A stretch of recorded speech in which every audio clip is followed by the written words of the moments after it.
Welcome to Smart in the City, the Babel podcast where we bring together top actors in the smart city arena, sparking dialogues and interactions around the stakeholders and themes most prevalent for today's citizens and tomorrow's generations. I am your host, Tamlin Shimizu, and I hope you will enjoy this episode and gain knowledge and connections to accelerate the change for a better urban life. Smart in the City is brought to you by Babel Smart Cities.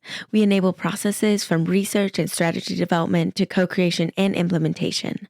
To learn more about us, please visit the Babel platform at babel-smartcities.eu. So welcome back to another episode of Smart in the City. We are now recording this in the new year, and it's a new opportunity to accelerate all the ambitions and actions and things we have going on to create better urban lives. So today we're traveling to Germany, to the city of Aschaffenburg, a city in Bavaria. We are talking data, digital, and more. With me today is none other than Petra Schwertfeger. She's a smart city officer for the city of Aschaffenburg. Welcome, Petra. Thanks so much. Pleasure to be with you. Yeah, really nice to have you. I'm really curious.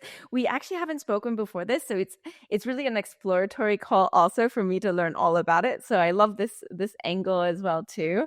I like to start us off with a little bit of a teaser question, just to get us warmed up into the flow of things before we get into the main interview.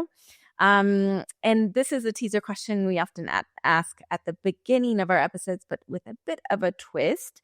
So if Aschaffenburg were a type of plant, which plant would it be and why? Well, that's almost a poetic question, I would say. So, in my opinion, if Aschaffenburg were a flower, it would be a wild rose. It grows at the edges along paths right where the city meets nature. Just like Aschaffenburg sitting on the Main River with the Spessart forest in the east and urban life all around. It is beautiful without trying too hard, honest, open, and approachable. And it's resilient, able to thrive even through conditions, much the city itself, always evolving.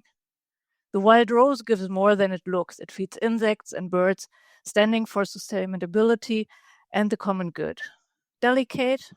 Yes, but with thorns. Friendly yet full of character. That's Aschaffenburg in a nutshell. I love it. It was very poetic. That's one of the most poetic answers I've ever gotten. So any poets out there, I'm sure, just loved that. So moving on, I want to learn a little bit more about you before we dig into all of the work. Tell me about your background. What led you into your role today? Yeah, so I studied media management in Wiesbaden and worked then for 2 decades as a project, program, and service manager at stock-registered US-based IT companies. Then I took about 2 years off and worked as a volunteer in shark and ocean conservation. When I needed to get back into a paid position, as 2 years off payment is quite a lot, I wanted to get into a job where I can serve the community and not only shareholder value. And then I saw the job opportunity as smart city officer at the city of Aschaffenburg, went into the job interview, and I guess it was love from both sides at the first view. So, and there I am now. Very interesting background. It's one of my favorite questions, actually, always, is learning a little bit about people's backgrounds, because it's rarely a linear path to the roles. So really interesting. You've already painted us a wonderful kind of vision of a wild rose, but paint us a bit more of a picture about Aschaffenburg. Really, what makes it unique? What does it look like? Tell us more about it. Yeah, so Aschaffenburg is a mid-city. We got about 72,000 inhabitants. And as said, it has some bit rural parts outside. It has a very old in-town as well, which is beautiful. And if we now look more into as well the topic of our podcast, if we look at the topic of digitalization, this is a big and important task for us in Aschaffenburg. And our digitalization strategy has the name Dialogue City. And that's a wordplay. It means dialogue as a dialogue, And on the other hand, it's a combination of the words digital and analog, because city cannot just be digital. And today as well, not only analog. We need to combine it. And we say that technology should always serve people, and the people should be at the center of technology decisions as well. Together with the citizens of Aschaffenburg, we want to continue developing our vision of a livable city for a vibrant Aschaffenburg that makes possibilities of digitalization accessible to everyone and involves them in the process as well. We value and live citizen involvement, and we have as well a lot of lighthouse projects in this whole area. Very cool. I like the play on words too. I love those little I don't know how to call them actually, but yeah, those little play on words are really, really nice. So I understand that you have a smart city dashboard. Yes. And it's also been replicated among other German cities, etc. Can you tell us a little bit more about the function of the smart city dashboard, as well as, what really makes this replication work? Yeah, of course. So initially we wanted to just have a climate dashboard with some live data, some static data, and with the potential to be expanded with more data types. We were looking for a dashboard which was easy to handle from the author side, but as well from the user or reader perspective. And it should not only show charts, but provide as well explanations to make the charts less freely interpretable by the reader. Ideally, it should be open, of course, open source of code. Well, I was looking around for an existing solution which we could adopt. Why? I'm convinced that it is not a good way to spend taxpayers' money for reinventing the wheel. So whilst looking around, I found in the city of Münster exactly what I was having in mind. Fortunately, their climate dashboard had all the points covered and was developed through a German federal funding program for smart city model projects. A perfect match, as the idea behind this funding program is to make things replicable as well. So we extended this Münster dashboard with our own ideas and developed it further, mainly with a focus on displaying our sustainability report in a user-friendly way, as nobody is really wanting to read a 100-page PDF document, if we are realistic. For doing so, we got a 50k euro grant, and we worked with a web agency as we don't have internal resources for such kind of work. After the go live of each development stage, we followed the saying, do good and talk about it. So we used any possibility, and this gave us visibility at the right peers of other cities, and they got interested. That was mainly due to the dashboard design, and as we offered a very easy way of adapting the dashboard, which would reduce down the cost for the other cities of about 80k, which we had paid at the time, to the below 20k if they would work with a web agency, depending on how much they change on the icons or on the design. Since then, the cities of Marburg and now freshly the city of Frankfurt-Main got online with their versions. Two others are working on it, more are interested. We're now having regular calls between all those cities who are using this dashboard to exchange experiences and new developments to continue to not reinventing the wheel and keep the costs low as possible. Yeah, I'm a big proponent of replication, of course, and I think that there's a lot more to be done there. I'm just wondering, what do you think? What other solutions can we be looking at for replication? I'm just curious to understand your thoughts on which solutions should be replicated but are not replicated enough. Well, it's really most of those projects. If we look into the projects, the smart city projects, which are funded by public programs in Germany, they all have in mind that these should be replicable use cases to other cities. We had this as well in our funding project, which was called Twin by Digital Twins for Bavaria. And I think this was a really good project where we got some funding for learning about digital twins, and as well by helping to set up the solutions. But now a lot of cities want to replicate that. but there's no money for it. And but there would be even less money to reinvent the wheel and do it on their own. So this could start with things for energy saving things, or in another program where we had been participating in, it was called Kommunal Digital. We had developed in Aschaffenburg AI bot, which is able to interact with the user. And we were using this to ask citizens in a 2 weeks user project what they would do to enhance the inner part of Aschaffenburg. If they would put somewhere a selfie spot, sun sails, some more water stations or whatsoever. And this AI bot was leading the people through a design thinking process, was asking for some questions, put the whole thing then at the end into a PDF report, which was then shared with the departments in the city. And it was a jury who was selecting then the 3 best ideas. And as we had just a limited budget, actually, there were a lot of good ideas, but we do not have a big budget. And that's a bot, for example, which could be used for a lot of things. So this was a trial, and but could be used later if there is enough stuff behind to really respond then to the ideas which are getting in and work with this in a lot of different cities, a lot of different departments. And these are ideas which should be replicated out. Yeah, absolutely. Yeah, I have a lot of things in mind which I would like to replicate if we would have the resources and the budget for it. And a lot of this is open source. Yeah, which actually I wanted to ask you about as well, because you chose open source, right, for the dashboard and your GIS, AschaffenBürgerGIS. Yeah. What were kind of the pros and cons that you weighed with that when you were moving to implementation?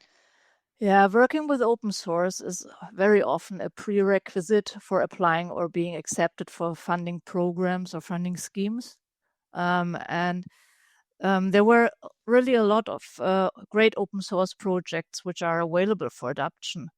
And so the decision was literally a no-brainer. Having said that, we, of course, nonetheless thoroughly reviewed and discussed those internally with several parties before we decided to go for implementation. So actually for the dashboard, I don't see any cons. On our public geoinformation system, which is called AschaffenBürgerGIS, this is based upon a technology called Master Portal. Here, the city of Hamburg is the inventor of this open source project, and many other cities adopted that already before we did and became members of the Master Portal implementation community, as behind most of the open source projects is a community. Again, the software is easy to use, and it is just great to be able to offer the citizens a map which includes the information in addition to what, for example, Google Maps does not have. Like where the next disabled parking slot is, which is close to a certain building or a school. Or where do I find plastics bags for dog poo? You won't find that in Google, actually. Or where does my bus leave at the closest station? How is the weather, the live weather, and the weather station at my quarter, etc., etc. Here we had some difficulties to get started, to speak openly. At the beginning, some departments didn't want to put, in addition, their data into the internal GIS, which is feeding our AppGIS. We convinced them by offering to do the first data transfer and show them how easy it is to maintain the data. Our big advantage was that we did a website relaunch in parallel for Aschaffenburg.de. And we told everybody that we will not include outdated maps or address data. A part of this, it just makes sense to store data which got a geo-reference into a geoinformation system. Finally, this little internal pressure worked. And since then, more and more departments are happy to provide their data as they see that this is really of a good use. But back to your question, with the master portal, there is only one con. And actually, it's not a con, but just the backside of the coin. As if changes to the master portal code should be done, the process takes longer and needs the agreement of all members of the implementation community. There is a side development possible, which is funded as well by a single member only. But a part of this, it's a really, really great piece of software. And for both projects, Smart Data Dashboard and Master Portal, of course, we need to do some marketing to make people aware in using those. So this is something where you will need to put some money and resources into. But the feedback is good. Good. I'm glad to hear that. And it's always a process of collecting feedback and making improvements, right? So I guess whenever you implement anything digital, there are critics saying, okay, why are you investing money in this? Maybe it's just kind of for marketing or storytelling other than, is this really operational, let's say? Do you have any ounce of you that kind of agrees with this? Or do you think that, no, you've seen the full utility of it? Well, is it storytelling? Yeah, definitely. As we provide the people a tool where they can find all information to certain topics at a single point, without the need to read through 100 pages plus of a report PDF file or to click through several websites. Now they can compare data more easily on their own and on their own pace with additional information by the city government, which helps interpreting the data. That we could say it's storytelling. I say it's just putting things into the right perspective from a city government perspective. So what's the operational point of view? Providing an easy access to data at any time is something we should not only optionally do in a city. As the data we show is not always nice or beautiful, like increasing numbers of job searches and increasing costs, it's not storytelling. We are showing the truth, even if it's not very favorable sometimes. And this is the point where I say that those who state it's just innovation storytelling are wrong. We rather see it that way. Public money, public data. That's why we plan to expand as well our open data portal with more data over the next years too. We are preparing that, but due to lack of personal resources, we won't get this quickly done. Yeah, makes sense. I do like how you framed that of course it is storytelling, but there's nothing wrong with storytelling. You have to do some storytelling around this, but it also has the utility, right? So it can be both at the same time. So a lot of our listeners are cities and they're very keen to learn from other cities, of course, but also some of our listeners are more on the technology company side, research institutions, etc. So I also want to ask you from your perspective, working at the city, you have a lot of technology providers that maybe approach you wanting to sell you things. What do you think is if a technology company wants to build solutions that cities will actually adopt, use, replicate, all of these things, what should they understand about how municipalities make technology decisions? Yeah, more and more cities are going the open source first way due to the above explained backgrounds. And cities do not want to have a vendor login. We more and more understand as well that we need to own our data. And we should not depend upon one company that could support the software. And ideally, solutions should be interoperable with other solutions in place. So we won't have a data login if that's not required by law, what could be as well in several cases. So this is one part which should be understood. On the other hand, innovation, development, and specialization is expensive for innovators. This is something we understand as well. But the problem is that most municipalities just don't have the money to spend it if they aren't part of a funding program. And that often, once again, open source. But of course, many of us would be interested to have some fancy new things. So actually, that's a catch-22, and I don't have a good idea how to resolve it. Yeah, it's always a problem, right? It's not necessarily that you don't want it, but you have to make tough decisions and prioritize based on the needs and impact that you want to have. So that makes sense.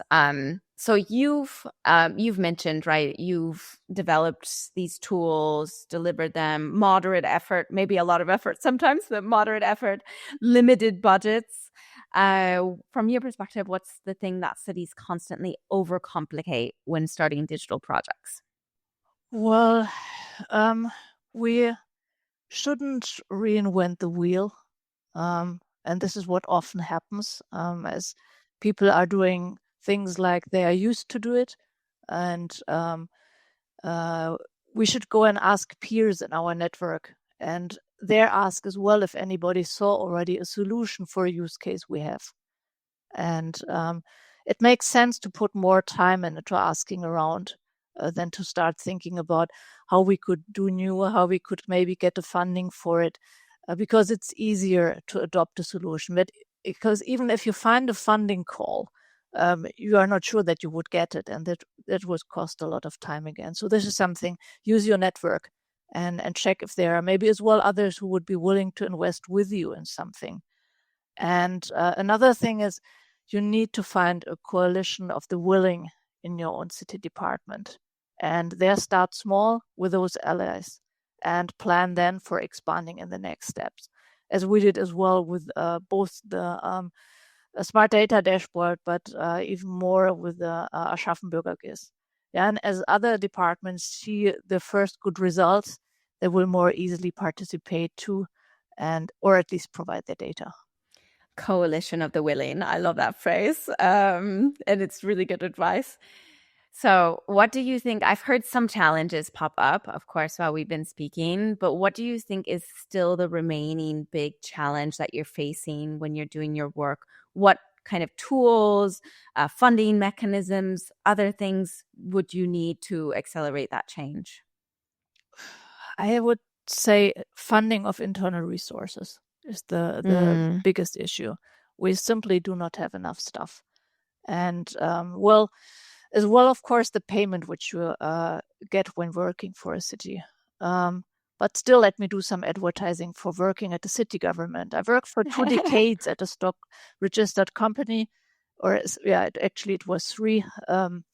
And of course, I had there a much better salary as I have today. But I had as well 50 plus hour weeks there as a normal working week, with the expectation often to be available ideally 24/7. That's different when working for a city, and there are much more things on the positive side, which finally makes it like working there. We have great teams. We are serving the public. We see that things are developing, even if it's slow. Well, this is actually another challenge. Coming from the industry, I have never believed that things really take such a long time. Or as well, to speaking to one of the majors could take 3-4 weeks to get an appointment. But if you see on how many different topics the people are working, and there I'm coming back to, we do not have enough staff. It's just natural that they can just not replicate themselves. So things take much more time than it would do in industry where simply more money is. Yeah, but coming back to that, it's of course the personal decision of each person. If we want to work in the industry and gain more money, but maybe have as well a lot of more stress, or working then in a municipality, which maybe needs a bit more nerves because it takes much longer to get things done. Patience is a key quality as well. Yeah, right? yeah. So, and actually, it would be great if there would be federal funds to adopt projects of other cities, as mentioned before. That would as well reduce the reinvention of wheels. Yeah, absolutely. Now I like to give you a little bit of an open floor. This is the time when we talked about a lot of things, but you're doing a lot of more things probably too. Is there anything that we missed in our discussion today that you think would be really important for listeners to know? Well, I don't know if you have as well in other countries, but there's something what I would really like to mention. What a good thing is what we have here in Germany, and that is that we have a side of this federal smart city program, for a program which is for the non-funded cities, and they call it Smart Start, Start Smart. This includes really great courses and excellent peer learning opportunities with those funded municipalities. So we can learn from each other, and this is something what really should be used. And we should use our networking and share what we have developed so far. So this is it's so important. And well, then you will find as well a lot of other cities which have got projects which you would like to replicate. So, well, I think we have been talking about it, but it was still important for me to mention. Yeah, it's a good tip for sure. Now we come to our segment. The segment that I have for you today is called Shout Out. Shout out. Mention a person, an organization, or a city you think deserves more recognition in the field. Well, to whatever it would now get into my mind, I fear that others would get upset because they have other great projects as well. So yeah, I think I shouted out on Münster already because they made this base dashboard, which is great, or Hamburg for the master portal. And I can just really say, look at the Geosystem Hamburg, go there into the main city part in Alster and put in the 3D mode. That is, well, we would like to have this as well, and sometimes we would get some money to fly over Aschaffenburg and do those area pictures as well. However, so the city of Bamberg, maybe. They have as well, or they are funded in this federal program as well, and they made a solution. It's called Bakim. And this is to be used that you can fly with a drone over your forest. And the AI behind will recognize from the trees in which kind of health state they are. And this makes it more easy than for the people who are responsible for the forest to go out and care for single trees, or if there was a big storm, they know where they need to cut something down. And this helps as well against the staff problem, which cities or as well even counties have. So this is a project which is really great and which I hope that we can bring to Aschaffenburg as well sometimes. Well, there are many really more. cool. So, well, we could continue probably for now the same time as we were just using podcasts, but I think we're running out of time, I fear. A full podcast with just shout out. Yeah. Yes, and we are getting to our final question, and it's the question we ask every single guest that comes on, and it is to you: what is a smart city? Yeah, so for me, a smart city means using digital technologies and data to make a city more livable, sustainable, inclusive, and future ready, while keeping people at the center of all decisions. And I think a city should not just use technology because it's fancy.